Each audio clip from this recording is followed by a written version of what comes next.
మంత్రి నియోజకవర్గం 10 ఏళ్లలో ప్రజల అవసరాలను గుర్తించింది కేసీఆర్ సర్కారే. తెలంగాణ రాష్ట్రంలో 10 ఏళ్ల బీఆర్ఎస్ ప్రభుత్వంలో ప్రజల అవసరాలను గుర్తించిన ఘనత కేసీఆర్ సర్కార్దేనని పెద్దపల్లి పార్లమెంట్ అభ్యర్థి కొప్పుల ఈశ్వర్ అన్నారు.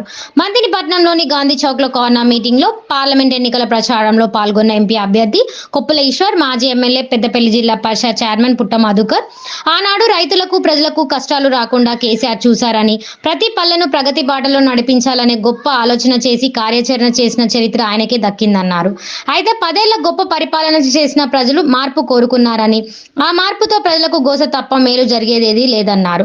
బీఆర్ఎస్ ప్రభుత్వం కేసీఆర్ కుటుంబంపై కుట్రపూరితంగా చేసిన విష ప్రచారాలతోనే ప్రజలు మార్పు కోరుకున్నారని ఆయన అన్నారు. ఈ సందర్భంగా వారు మాట్లాడుతూ, మీకోసం కొట్లాడాలంటే ఈశ్వరన్న రావాలి. దొంగలు కొంతమంది అమ్ముడు పోతున్నారు పైసలకు, అధికారం కోసమని. కానీ మీ బిడ్డ మీ తమ్ముడు అమ్ముడు ఓడు, మీకోసం కొట్లాడతాడు. అవకాశం వచ్చింది, పోచమ్మవాడల 100 ఇళ్ళు కట్టించిన, కూచిరాజపల్లిలో 120 ఇళ్ళు మొదలుపెట్టిన, మంచి రోడ్లు చేసిన. మా మీద కోపం ఉంటే, మా మీద కక్ష ఉంటే ఈడున్న చెట్లను చంపేసిర్రు. చెట్లను చంపేయచ్చా? మంచి మంత్రిలా మంచి వాతావరణం కల్పిస్తే, మంచి చెట్లు పెట్టి మంచి వాతావరణం, చెరువులను బాగా పెట్టి, చెరువుల మీద లైట్లు పెట్టి, బొక్కల వాగు మీద లైట్లు పెట్టి, అంబేద్కర్ చెరువు మీద లైట్లు పెట్టి, తమ్మి చెరువు మీద లైట్లు పెట్టి, రావుల చెరువు మీద లైట్లు పెట్టి, ఆ బొక్కల వాగు నుంచి మన పోచమ్మవాడ మీదకి వెళ్ళి అక్కడ నరసింహస్వామి గార్డెన్ దాకా రోడ్డు తీసుకుపోయి ఈ మంత్రిని బాగు చేస్తే మా మీద ఇవాళ కక్ష కట్టి ఇవాళ చేయించాల్సిన పనులు కాంగ్రెస్ వాళ్ళతో చేయించకుండా అమ్ముడు పోతా ఉన్నారు. అమ్ముడు పోయి ఈ చెట్లను తీసేసిర్రు, చెట్లను ఆగం చేస్తున్నారు. అంతేకాకుండా ఇవాళ 4 నెలలైంది. 4 నెలల కాంగ్రెస్ వాళ్ళు ఏం చేశారంటే, ఇక్కడ రాష్ట్రంలోనే RRR ట్యాక్స్ అట, RRR ట్యాక్స్ అయితే మంత్రిలోనేమో SSR ట్యాక్స్ మొదలైంది. SSR అంటే మీకు అర్థం కావాలి, ఇద్దరు అన్నదమ్ములు ఎస్ల కిందకి వస్తారు. ఇక్కడ లోకల్ ఆయన ఒక ఆయన ఎస్ ఉన్నాడు, ఇక్కడ మొన్న గెలిచిన వాళ్ళు ఒక ఆర్ ఉన్నారు. ఈ SSR ట్యాక్స్ ఏదైనా మున్సిపాలిటీకి ఎవరైనా పని పోతే SSR ట్యాక్స్ కట్టిరామని ఆయనే చెప్తాడట అధికారి. మున్సిపాలిటీలో ఉంటాడు కదా పెద్ద అధికారి, ఎక్కడికి ఇవ్వమంటుండంటే SSR ట్యాక్స్ కట్టేస్తేనే ఇల్లు పర్మిషన్ వచ్చిందట, ఇస్తామంటుందట. మా ఊరున్నాడు మా తమ్ముడు, మా శేఖర్ గారు, పాపం ఆయనకి ఇల్లు రాలే పోచమ్మ వాడాల. అక్కడ కలెక్టర్ దగ్గరికి పోతే అది ఆపిండ్రు వాళ్ళని. వాడి ఇంటికాడ పందుల కొట్టం లాంటి కొట్టం ఉంటే రేకులు వేసుకుంటానంటే వాళ్ళని కూడా పోయి SSR దగ్గర కలిసిరమ్మన్నారట. అంటే ఎవరు పనికి పోయినా ఇక్కడ లోకల్ ట్యాక్స్ ఒకటి పెట్టిరు కాంగ్రెస్ పార్టీ వాళ్ళు రాగానే. ఈ ట్యాక్స్ నడవనీయమని నా భార్యను దింపేసిర్రు. నా భార్యను దింపేసి మేము నా 10 ఏళ్లల్లా దాదాపు ఒక 400-4,000 ఇళ్ళు కట్టిస్తే వాళ్ళు వచ్చి పాపం ఇల్లు కూలగొడుతున్నారు. మొన్న పోయినసారేమో ఈ ఇల్లు మొత్తం ఓన్లీ సజ్జనే కూలగొట్టిర్రు 10 ఏళ్ల కింద. కానీ ఇప్పుడేమో 4-5 ఇళ్ళు పాపం కట్టుకున్న వాళ్ళు ఇల్లు అన్యాయంగా ఇల్లు కూలగొట్టిండ్రు.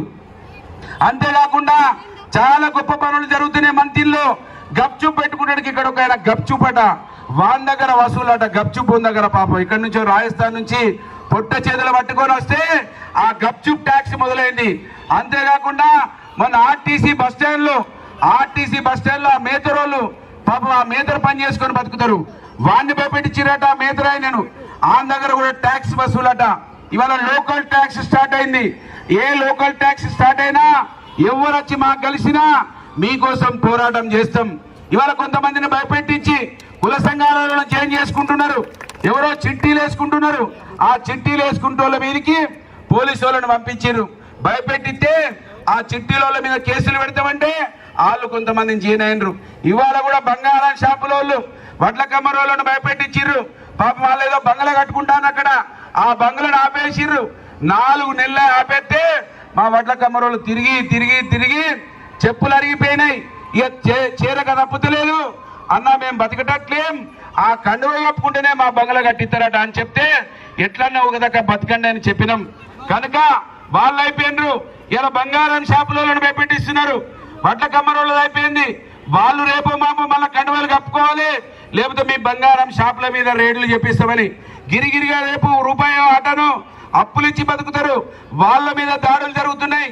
ఎవరైనా ప్రేమతోటి చేరాలా కానీ ఇవాళ భయపెట్టి చేర్పించుకుంటా ఉన్నారు. చేరేటోళ్ళు ఆలోచించుకోవాలి. మీరు కాంగ్రెస్ పార్టీలోకి పోతున్నారంటే వాళ్ళ పథకాలు మీరు వద్దనే పోతున్నారు. దయచేసి ఎవరు అమ్ముడు పోయినా, ఎవరు నన్ను వదిలిపెట్టిపోయినా నా సంబంధం పేగు సంబంధమే. మీకోసమే ఉన్నా, మీకోసమే పుట్టినా, చివరి బొట్టు వరకు ఈ రక్తం మీకోసమే కొట్లాడుతుంది. ఇవాళ మళ్ళీ హామీ ఇస్తున్నా. కనుక దయచేసి ఆలోచించండి.